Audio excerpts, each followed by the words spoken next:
yok haber fazla. Bandar Abbas. Yok haber fazla. Breaking news mga kabayan, Amerika muling inupakan ang Iran. Iran inatake ang tatlong barkong pangkomersyal ng United Arab Emirates, Kingdom of Saudi Arabia at Qatar sa Strait of Hormuz. US Central Command naglunsad ng matinding opensiba sa 80 target sa Iran. Ito ang naging tugon ni President Trump sa paglabag ng Iran sa usaping pangkapayapaan. Super good news mga kabayan, magandang balita ang hatid ng Department of National Defense Secretary Gibo Teodoro Jr. sa ating mga Pilipino, Pilipinas at Japan. Nagkadandil na para sa 5 Abukuma class destroyer. Wow na wow! Sa bansang Japan, maraming salamat. Armed Forces of the Philippines magtatayo na rin ng Space Force. Department of National Defense Secretary Gibo Teodoro Jr. may sorpresa sa ating mga Pilipino. Inilahad ng kalihim ng depensa na 5 Abukuma class destroyer ng Japan Maritime Self-Defense Force ang makukuha ng Pilipinas. Ayon sa kalihim ng depensa, ito ay dandil na nang tinanong ito ng reporter tungkol sa update para sa naturang proyekto. Ang 5 Abukuma class destroyer ay kabahagi ng Official Security Assistance ng Japan sa Pilipinas. Dagdag pa ni Secretary Gibo, ito ay isang pagpakita ng maayos na relasyon ng dalawang magkaalyadong bansa. Hindi lang yan mga kabayan, dahil maliban sa 5 pang mga Abukuma class destroyer, meron pang mga radar at ibang mga kagamitan na ibibigay ang Japan sa Armed Forces of the Philippines. Inaasahan na darating sa bansa ang mga Abukuma sa susunod na 2 taon. Ang mga destroyer ay may displacement na 2,000 gross tons, habang 109 na metro, lapad na 44 na metro. Mayroon itong maximum speed na 27 knots at armado ng iba't ibang anti-ship missile, anti-submarine, torpedo, pati na rin ang 76mm main gun at 20mm close-in weapon system. Sa bansang Japan, maraming salamat. Kahapon, ika-7 ng Hulyo taong kasalukuyan, naglunsad ang Estados Unidos ng malawakang retaliatory airstrike laban sa Iran. Higit sa 80 target ang tinamaan gamit ang iba't ibang uri ng bomba at missile ng Amerika. Ito ay direktang tugon sa pag-atake ng Iran sa 3 pang-komersyal na barko sa Strait of Hormuz na pag-aari ng United Arab Emirates, Kingdom of Saudi Arabia at Qatar. Ayon kay President Trump, ito ay lantarang paglabag ng Iran sa kasalukuyang umuusad na usaping pangkapayapaan, lalo na ang kanilang kasamaan sa mga pansibilyan na barko na sakay ang mga inosenteng sibilyan. Mga tinarget ng Amerika sa Iran ay ang mga sumusunod: Iranian Air Defense System, Coastal Radar Site, Missile at Drone Storage Facility, Military Surveillance at Communication System, at 6 na po mga patrol boats na ginagamit ng Islamic Revolutionary Guard Corps sa Strait of Hormuz. همین الان بندر یا اول فصل بندر رو زدن، بد زدن، خیلی وحشتناک بود.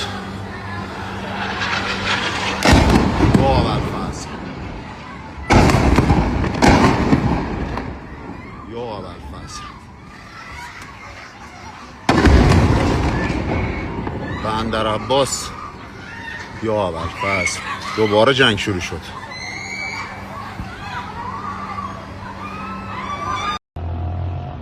وای وای وای یا خدا یا خدا اوهو اوهو خارش یگانو نه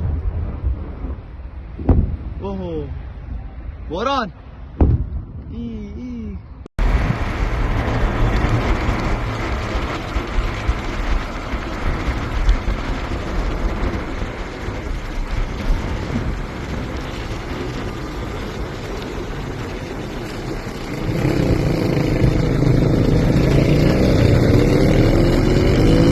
Dahil sa opensiba ng Amerika, nagpahayag na gaganti ang Iran sa mga base militar ng Estados Unidos sa Bahrain at Kuwait. Para naman sa NATO Secretary General, tama lang ang ginawa ng Amerika dahil Iran ang siyang lumabag sa nasabing tigil putukan. Antabayan na natin ang mga sumusunod na kaganapan sa gitnang silangan. Dito lang sa Good News Philippines. Armed Forces of the Philippines magtatayo na rin ng Space Force.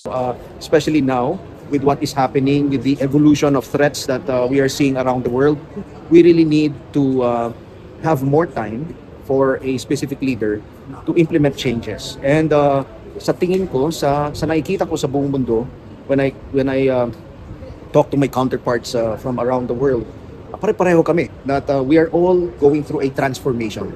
Kasi nga nagbabago yung anyo ng gera. Nakikita na natin ngayon yung heavy use ng drones, ng missile systems, cyber systems, space systems. So halos lahat ay pare-pareho tayo nagbabago. So a long term is very beneficial because you tend to plan and then kaya mong bigyan ng budget ito using the budget cycle, and then you implement it once the budget is there. So it's very advantageous. Sir, considering you're the you're the pioneer of this law, what are things that you would want to tell your successor? Na parang ito dapat yung ginawa mo sana sa start pa lang ng term mo. Okay. Yung ginawa ko sana. Oh, things you wish you did right away or you did it all. It's really the most important thing is really to look at the situation and plan for the future. Plan for the future, because if you start acting once the threat is there, it's too late.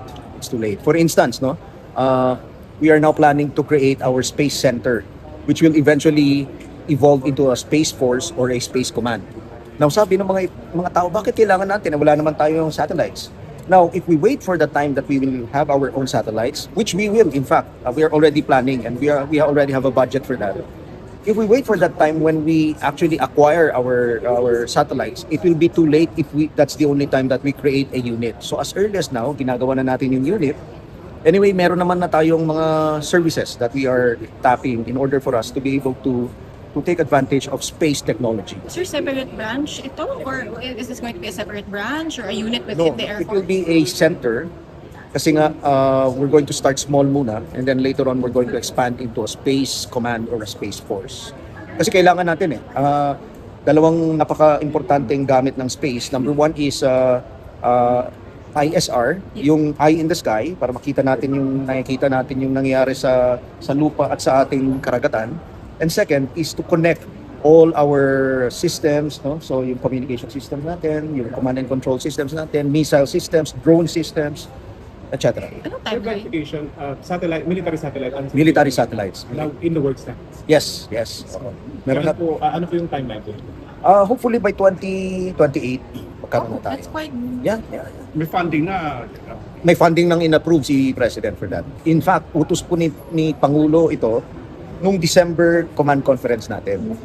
During the year-end 2025 command conference, sabi niya, why don't you have your own satellites? So from that guidance, we started planning. We presented it to him today, to the President today, na it's already in the works. Yung utos niya nung December, ginagawa na natin. Sino po partner natin dito? Philippine Space Agency ang partner natin dito because they already have the GEO satellite. So siguro tayo baka we will start with the low orbit satellites muna. But this will all be interconnected. So makikita mo talagang forward looking na tayo sa Armed Forces of the Philippines. At nakikisabay na tayo sa mga ibang armed forces na more developed. Kaya natin sumabay. Cyber, kita nyo yung kanina rinesend namin kay Presidente. We were attacked cyber attacks for more than 3 million times since January of this year. And we have been successful in preventing the attack, the intrusion into our system. So, ganun po kagaling yung ating mga cyber warriors. And later on, we're moving really very fast in terms of our modernization. So, yung susunod na Chief of Staff ay dapat mabilis rin yung kanyang pag-adapt ng technology. Laban Pinas.